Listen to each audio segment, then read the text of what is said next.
अस्सलाम वालेकुम। आज के सच के साथ मैं हूं वसीम अब्बासी। आज हम 4 ख़बरों के हवाले से बात करेंगे। सबसे पहले तो ये कि जी 27वीं तरमीम में क्या आ रहा है, क्या डुअल नेशनल्स जो पाकिस्तान के दोहरी शरीयत के शहरी हैं वो पाकिस्तान उसका कानून ख़त्म करने लगा है। और दोहरी शरीयत अगर आप रखते हैं, ओवरसीज़ पाकिस्तानीज़ हैं, तो ये ज़रूर देखिएगा कि आपके हवाले से क्या फ़ैसला 27वीं तरमीम में हुआ है। दूसरा ये कि पाकिस्तान में 27वीं तरमीम के तहत एक नया ओहदा तख्लीक किया जा रहा है और नया ओहदा जो होगा वो चीफ़ ऑफ डिफेंस फोर्स होगा और वो बहुत ही इंपॉर्टेंस का हामिल होगा। उसमें टेन्योर की प्रोटेक्शन भी होगी। वो क्या ख़ास बात होगी उसकी और उसकी क्यों ज़रूरत पेश आई, ये हम आपको बताएंगे। इसके अलावा इस्लामाबाद में एक काबुल रेस्टोरेंट है, उसको बंद कर दिया गया है। उसकी क्या वजह बनी कि इस्लामाबाद में बड़ा एक जूल था इस्लामाबाद का और बड़ी अच्छी रेस्टोरेंट था, उसके हवाले से बात करेंगे। और चौथी खबर ये है कि पाकिस्तान में मीडिया पे इतने बुरे हालात आए हैं कि जी एक एंकर को तो निकाल दिया गया, जावेद चौधरी साहब को कल ही आपको बताया था। और एक और एंकर के हवाले से मैं जाहिद किशोरी साहब की ट्वीट देख रहा था कि जी उनको नोटिस दे दिया गया है। और उसके साथ साथ जंग ग्रुप, क्या जंग ग्रुप भी बंद होने वाला है। जंग ग्रुप पे कितना बड़ा क्राइसिस आया हुआ है और उन्होंने क्या एक कल ही एक ऐसी पेशरफ्त की है जिसकी वजह से जंग के मुलाजमीन बड़े परेशान हैं कि क्या वो कंपनी बिक रही है। इस पर भी बात करेंगे। तो सबसे पहले इस चैनल को सब्सक्राइब करें ताकि हम आपको बताते रहें कि इस मुल्क में हो क्या रहा है और क्यों हो रहा है। अच्छा जी, एंकर के हवाले से भी और जंग के हवाले से बाद में बात करेंगे। सबसे पहले तो 27वीं तरमीम की बात करें। देखने हम भी गए, तमाशा ना हुआ। आज मैं भी सेनेट गया और आज ये तय था कि प्राइम मिनिस्टर जो है शहबाज शरीफ वो काबीना के इजलास में मंजूरी दे देंगे 27वीं तरमीम के ड्राफ्ट की, फिर वो सेनेट में पेश होगी। लेकिन सुबह ये ऐलान कर दिया गया कि कब प्राइम मिनिस्टर साहब ने जनाब मीटिंग मनसूख कर दी है काबीना की और प्राइम मिनिस्टर तो बाकू चले गए हैं। वहाँ पे वो आज़ादी की कोई 5वीं सालगिरह अज़रबैजान की मनाई जा रही है, विक्ट्री की 5वीं सालगिरह जो विक्ट्री हुई थी आपको पता है अज़रबैजान की, उसमें पाकिस्तान का बड़ा किरदार था। नकारा कराबाख के जो वाक़या था और सुल्तानत उस्मानिया के दौर से आर्मीनिया के कब्ज़े में था, वो पाकिस्तान की मदद से अज़रबैजान ने छुड़वाया था। तो उसकी सेलिब्रेशन में प्राइम मिनिस्टर चले गए। तो पता लग गया कि जी तरमीम आज इस वीकेंड पर नहीं हो रही। और वजह क्या बनी, रात गए जी बिलावल भुट्टो ने अपनी सीईसी के बाद एक प्रेस कॉन्फ्रेंस की और उसमें बताया कि उन्होंने जो 27वीं तरमीम के ज़्यादातर नकात को मुस्तरद कर दिया। मगर ज़्यादातर से आप ये ना समझें कि जो असल नुकता है उसको मुस्तरद किया, नहीं। उन्होंने कहा जी जो NFC अवार्ड के हवाले से आप बात करें कि जी सूबों को जो वसाइल दिए जाते थे NFC, मैंने कल भी आपको बताया था कि NFC अवार्ड क्या है कि उसके तहत वफाक जो है वो एक माँ है पूरे पाकिस्तान की और जो बच्चे हैं सूबे, तो बच्चों का जो हिस्सा है वो तय किया गया था। अब जो बिलावल ने कहा जी बच्चों के हिस्से पे कोई बात नहीं होगी, सूबों के हिस्से पे कोई बात नहीं होगी, NFC अवार्ड में कोई तरमीम हम कबूल नहीं करेंगे और 18वीं तरमीम को रोल बैक नहीं किया जाएगा। 18वीं तरमीम में यह तय हुआ था कि बच्चों को बाप कितना हिस्सा देगा। तो अब वो तो उन्होंने कहा नहीं हम मानेंगे और बाकी भी 1-2 चीज़ों पे एतराज़ किया। लेकिन उन्होंने कहा कि एक बात हम मान लेंगे छोटी सी, वो है आर्टिकल 243 में तरमीम। आर्टिकल 243 इस तकरीब की दुल्हा है, यानी कि जो इस तरमीम का मरकज़ी ख्याल है वो आर्टिकल 243 है। वो क्या है, वो उसके तहत सुप्रीम कमांडर अफवाज पाकिस्तान के सदर होते हैं और उसमें आर्मी चीफ और अफवाज पाकिस्तान के हवाले से जो लॉज़ हैं, जो गवर्निंग लॉज़ हैं या जो नकात हैं वो दर्ज किए गए। उस पर उन्होंने कहा चलें ये वाली बात हम मान लेंगे, बाकी हमने बिल्कुल नहीं माननी। मेरी CEC के साथ मशवरा हुआ है तो हमने कहा हम किसी सूरत नहीं मानेंगे। तो बाकी आपको कोई मनवाएगा भी नहीं भाईजान। ये जो तरमीम आई थी, तरमीम में ऐसे ही होता है जैसे आपने बच्चे को दवाई खिलानी हो ना, तो आप उसको किसी अच्छे से रैपर में डाल के किसी बर्गर में डाल के दे देते हैं। तो बर्गर के जो बाकी कवर होता है वो अगर हटा भी दें तो असल चीज़ तो दवाई है। तो दवाई जो है वो खाने पे तैयार हो गए बिलावल। और दवाई क्या है कि जी पाकिस्तान में जो फील्ड मार्शल का ओहदा है उसको तहफ़्फ़ुज़ मिलेगा और तहफ़्फ़ुज़ इस तरीके से मिलेगा जो मौजूदा फील्ड मार्शल हैं। फील्ड मार्शल क्या है, फील्ड मार्शल एक ओहदा है, देखें जैसा जनरल ओहदा होता है, लेफ्टिनेंट जनरल होता है, ब्रिगेडियर होता है, फील्ड मार्शल होता है। अभी आपने नोट किया होगा कि मीडिया वगैरह में जनरल आसिम मुनीर को जनरल आसिम मुनीर कहीं नहीं कहा जाता। अब जनरल नहीं है, वो जनरल से ऊपर फील्ड मार्शल का होता है, तो वो फील्ड मार्शल आसिम मुनीर कहा जाता है।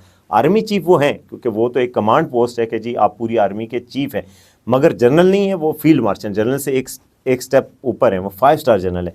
तो 5 स्टार जनरल जो हैं वो तो हैं, मगर उनके टेन्योर की प्रोटेक्शन के हवाले से ये तरमीम है। इस तरमीम में आज जो पेशरफ सामने आई, जो इसका अहम तरीन नुकता सामने आया, अंसार अब्बासी साहब की खबर है, उसके मुताबिक जो नया ओहदा एक क्रिएट किया जा रहा है कमांडर ऑफ डिफेंस फोर्सेस, यानी कि CDF, commander of defence forces. ये ओहदा जो है वो ज़ाहिर है किसको मिलेगा, वो मौजूदा फील्ड मार्शल को मिलेगा, कमांडर ऑफ डिफेंस फोर्सेस। ये ओहदा दुनिया के कई ममालिक में, इंडिया समेत और सेंटकॉम में जिस तरह चीफ होते हैं, वो होता है कि पाकिस्तान की फ़ौज में यूनिटी ऑफ कमांड होगी कि जो तीनों मुसल्लह अफवाज हैं उनको अगर जंग के दौरान में ऑर्डर्स कहाँ से लेने हैं, कैसे देने हैं, एग्जीक्यूशन कितनी जल्दी होनी है, डिसीजन मेकिंग कितनी जल्दी होनी है, इस चीज़ के लिए चीफ ऑफ डिफेंस फोर्सेस का क़याम होगा। और वो एक सुप्रीम ओहदा होगा कि मतलब इन तीनों अफवाज के ऊपर उसका ऑर्डर चलेगा, वो उसकी कमांड उसके हाथ में होगी कि जिस वक्त वो दुश्मन का कोई अटैक हो या दुश्मन पे हमला करना हो तो उसका ऑर्डर का हतमी माना जाएगा। तो वो एक ऑपरेशनल पोस्ट है, चीफ ऑफ डिफेंस फोर्स, ये ओहदा क्रिएट किया जा रहा है। ये बहुत सारी बातगश्त आ रही थी, लेकिन ये कंफर्म खबर अब साबित हो चुकी है कि ये ओहदा तख्लीक किया जा रहा है। अब जाहिर है इस ओहदे पे पहली दफ़ा तो चीफ मार्शल ही होंगे। जब फील्ड मार्शल रिटायर हो जाएंगे, अभी फील्ड मार्शल जब इनकी मुद्दत म्याद ख़त्म हो जाएगी तो फिर जाहिर है जो और जनरल होंगे, आर्मी से ही ज़्यादातर इम्कान है कि इस ओहदे पे हमेशा आर्मी से ही तकर्रियाँ हुआ करेंगी। लेकिन फ़िलहाल तो जो अभी फील्ड मार्शल हैं वो इस ओहदे पे तैनात होंगे, तीनों मुसल्लह अफवाज उनकी कमांड में होंगी।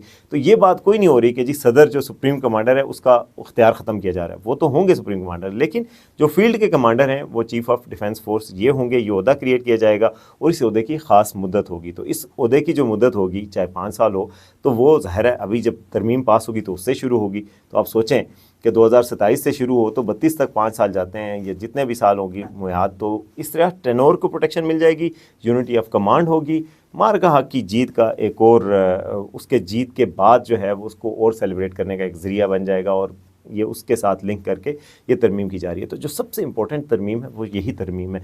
इस तरमीम पे बिलावल भुट्टो मान चुके हैं, मगर अब चूँकि वो जो मसवदा था उसमें बहुत सारी और चीज़ें भी थीं, NFC भी था, बाकी चीज़ें भी थी, तो उन सारी चीज़ों को रीड्राफ्ट किया जाएगा।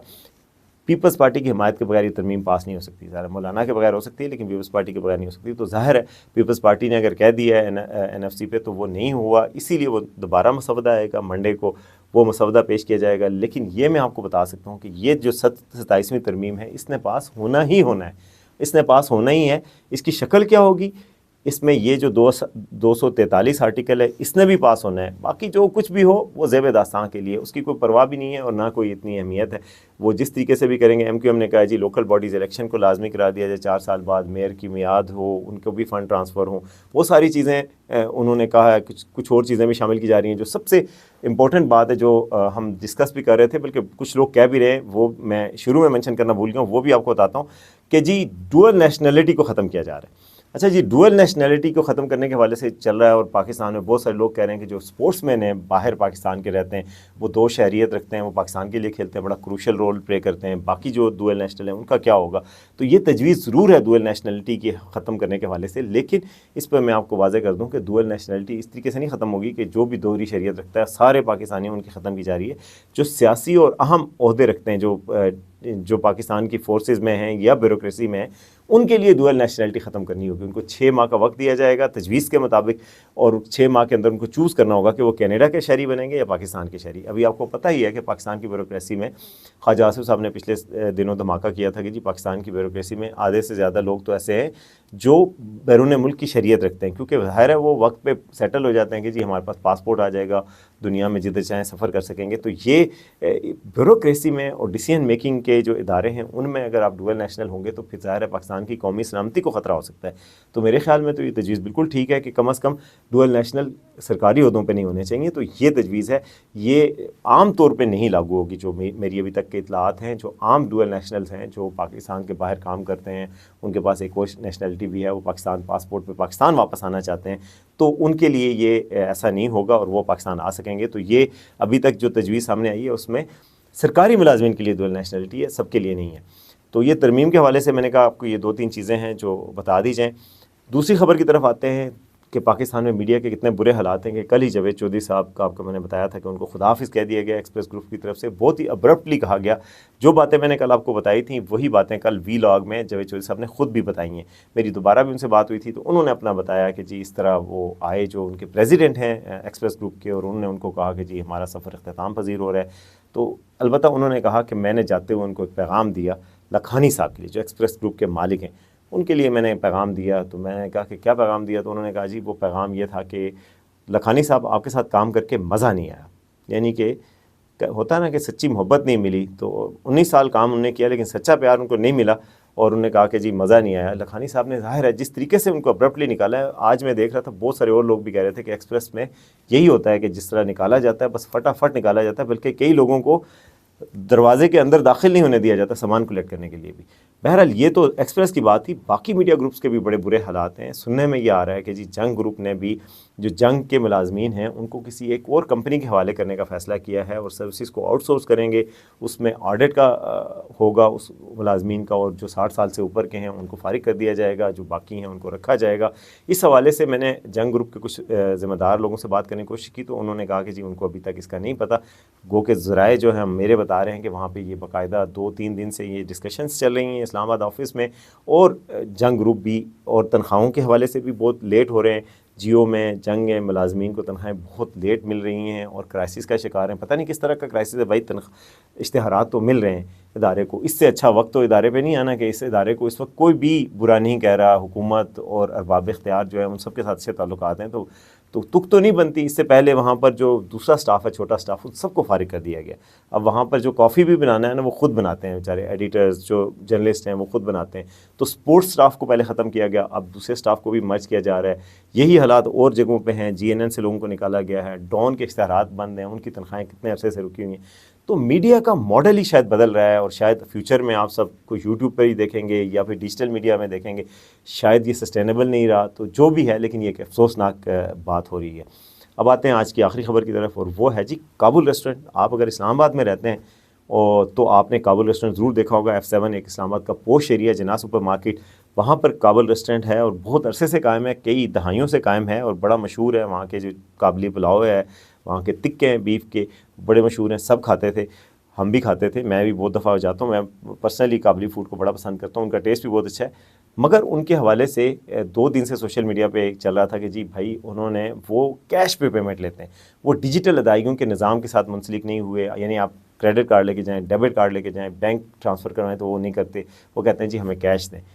इस पर किसी सारिफ ने शिकायत की और उसने कहा कि जी ये क्यों हो रहा है, बाकी पाकिस्तानी रेस्टोरेंट तो कर रहे हैं, हालांकि कुछ पाकिस्तानी रेस्टोरेंट्स भी ऐसे हैं जो नहीं कर रहे, लेकिन इस वक्त चूँकि एक माहौल बना हुआ है, अफगान जो नेशनल्स हैं या अफगान कारोबार हैं उनको टारगेट किया जा रहा है, इस वजह से भी शायद उसको किया गया। लेकिन किसी तरह भी इसको विंडिकेट नहीं किया जा सकता। आप एक मुल्क के कानून को तो फॉलो करें, और टैक्स चोरी तो बिल्कुल भी नापसंदीदा अमल है। जो सारिफ हैं, जो दुकानदार हैं, जिसने जो वहाँ पे खाना खाने गए थे, उन्होंने शिकायत की। उन्होंने तो बहुत अजीब बात भी की। उन्होंने कहा जी मेरा लहजा ऐसा था जैसे लगता है मैं अफ़गानी हूँ, तो उन्होंने मुझसे कहा कि मैं पाकिस्तान को क्यों टैक्स दूँ उनके माल खाने का।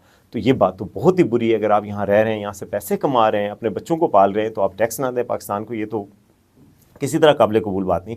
किसी भी मुल्क में हम अगर बाहर किसी मुल्क में अपना बिज़नेस शुरू करते हैं तो उस मुल्क के कानून की पाबंदी हमारे ऊपर लाजिम है, और टैक्स देना तो बहुत ही लाजमी चीज़ है। तो टैक्स नहीं देते थे, इस वजह से फिर इस्लामाबाद इंतज़ामिया हरकत में आई। आज मैं देख रहा था कि DC इस्लामाबाद, कमिश्नर इस्लामाबाद, उनकी तरफ से ये ऐलान किया गया कि जी काबुल रेस्टोरेंट के जो बाहर का एरिया है उसको सील कर दिया गया है, क्योंकि वो डिजिटल अदायगियों के साथ नहीं जा रहे, तो हम ये नहीं करेंगे। तो ये एक अच्छा इकदाम है, लेकिन इसका शिकार सिर्फ अफ़गान या काबुल बिजनेसेस नहीं होने चाहिए, बल्कि पाकिस्तानी बिजनेसेस भी, जो कि कैशलेस ट्रांजैक्शंस को मना करते हैं, जो कार्ड नहीं लेते, तो उनको ज़रूर उनको बनाना चाहिए, उनको निशान इबरत बनाना चाहिए, उनको बंद करना चाहिए और लोगों को आसानी देनी चाहिए। क्योंकि देखें, क्रेडिट कार्ड्स पे और डेबिट कार्ड पे टैक्स हुकूमत ने कम लगाया हुआ है। अगर आप होटल में खाना खा रहे हैं, किसी रेस्टोरेंट में खाना खा रहे हैं, तो आपको 5% टैक्स लगेगा अगर कार्ड पे, वरना 15% टैक्स आपको कैश पे लगेगा। यानी आपको महंगा खाना मिलेगा। तो आपका राइट है कि आपको कार्ड पे एंटरटेन किया जाए, तो ये नहीं किया गया, इसलिए काबुल रेस्टोरेंट बंद हुआ है। उम्मीद है कि वो पाकिस्तान के सिस्टम के साथ दोबारा मुंसलिक होंगे और वो रेस्टोरेंट दोबारा खोल दिया जाएगा। तो अब तक के लिए इतना ही। उम्मीद है आपको आज का शो पसंद आएगा, आपके फीडबैक का मुंतज़िर रहूँगा। देखते रहें आज का सच।